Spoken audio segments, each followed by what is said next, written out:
क्या बिहारी होना कोई जुर्म है या फिर बिहार में जन्म लेना कोई अपराध है? ये सवाल अपने आप में सोचने पर मजबूर कर देता है, क्योंकि बिहार के लोग 10-12 हजार टके की नौकरी के लिए दिल्ली मुंबई जैसे शहरों में लात जूता खाने के लिए तैयार है। It's been 2 to 3 days now that alleged videos of attacks on migrants from Bihar working in Tamil Nadu. Bihar के छात्रों को एक बार फिर दूसरे राज्यों में निशाना बनाया गया है और हमारे बिहार के नेता को इस सब से कोई मतलब नहीं है, बस अपना झोली भरना चाहिए। कब तक सहेंगे बिहार के लोग ये जलील जिंदगी?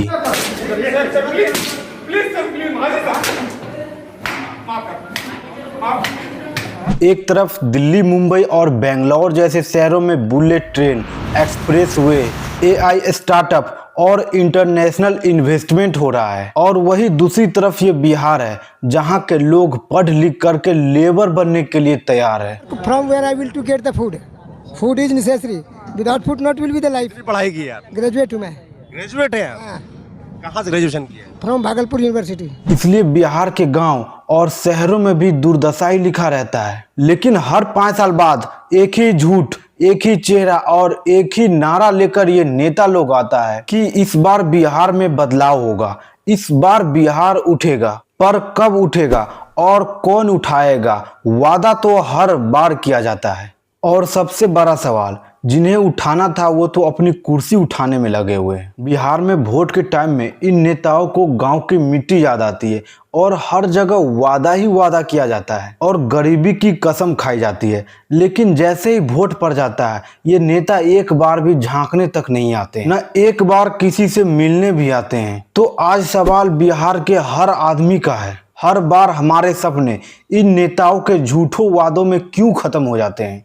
क्या बिहार का लोग सिर्फ इसी लायक रह गया है कि एक दारू का बोतल, 500 रुपये, एक झूठा वादा और हम उस नेता को वोट दे देते हैं और अगले 5 साल के लिए कुर्सी पर बैठा देते हैं? सोच के देखो, जब हम 10 रुपये का कोई सामान दुकान से खरीदते हैं तो उस दुकानदार से 10 क्वेश्चन करते हैं कि ये सामान खराब तो नहीं है, कहीं एक्सपायर तो नहीं हो गया है, ये सही से चलेगा या ना चलेगा। लेकिन वही जब वोट की बारी आती है तो अगले 5 साल के लिए हम सरकार बना देते हैं उन नेताओं को, बिना ये पूछे कि आप मेरे लिए क्या करोगे, मेरे बच्चे के लिए क्या करोगे, इस गांव के लिए क्या करोगे और इस शहर के उन्नति के लिए क्या करोगे। और फिर बाद में हम रो रहे होते हैं कि बिजली नहीं है, सड़क नहीं है, नौकरी नहीं है। तो सोचिए ये गलती किसकी है, सिर्फ नेता की या हम सब की भी? बिहार के पिछड़ेपन का सबसे बड़ा जिम्मेदार कौन है?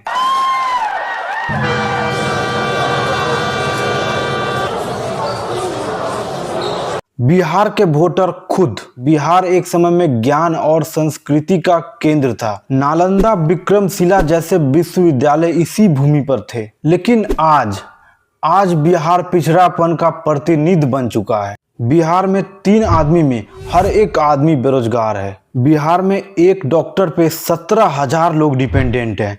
लेकिन WHO के अनुसार एक डॉक्टर पे सिर्फ 1,000 लोग को डिपेंड ही रहना चाहिए। बिहार में एवरेज सालाना कमाए लोगों का सिर्फ 66,000 रुपया ही है, जो कि पूरे भारत में सबसे कम है।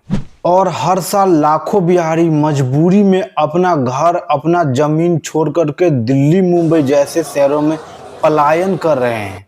क्या यही सपना था हमारे पुरखों का? बिहार में जब इलेक्शन आता है तो वोटर के वोट का रेट तय हो जाता है। 500 रुपया, 1 क्वार्टर दारू और जाति का कार्ड दिखाया जाता है और इसका पूरा फ्यूचर पब्लिक का इसी पर पूरा बेच दिया जाता है। बिहार में विकास के नाम पर वोट नहीं मिलता, जाति के नाम पर वोट मिलता है। अगर कोई कास्ट का नेता खड़ा हो तो चाहे वो चोर ही क्यों ना हो, लेकिन लोग अपनी जाति को ही वोट देते हैं। कोई नेता जनता के बीच में कह रहा है कि हम तुम्हारे जाति के हैं, हमें वोट दो, और लोग उस पे ताली बजा रहे हैं। फिर अगर वही सरकार बनता है तो 5 साल तक वो नेता वापस दिखाई नहीं देता। क्या ये डेमोक्रेसी है या फिर जातिक्रेसी? और सरकार के पास ऐसा नहीं है कि पैसा नहीं है, बस इरादा ही नहीं होता है। हर साल करोड़ों का बजट मिलता है, लेकिन रोड बनने से पहले ही टूट जाता है।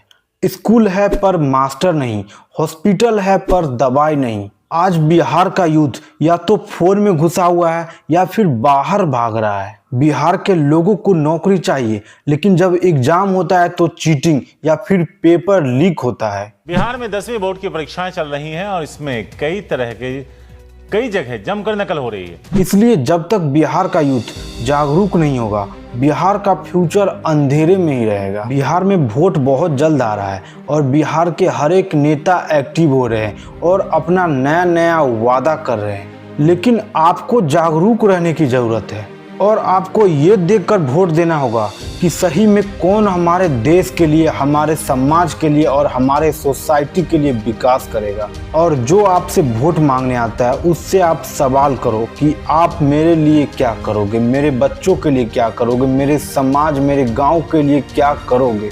देखिए, बिहार को कोई और नहीं, बिहारी ही बदल सकता है। जब आप जागरूक होगे, सरकार से सवाल करोगे, तो सरकार अपने आप में बदलाव लाएगी और समाज के लिए कुछ न कुछ जरूर करेगी।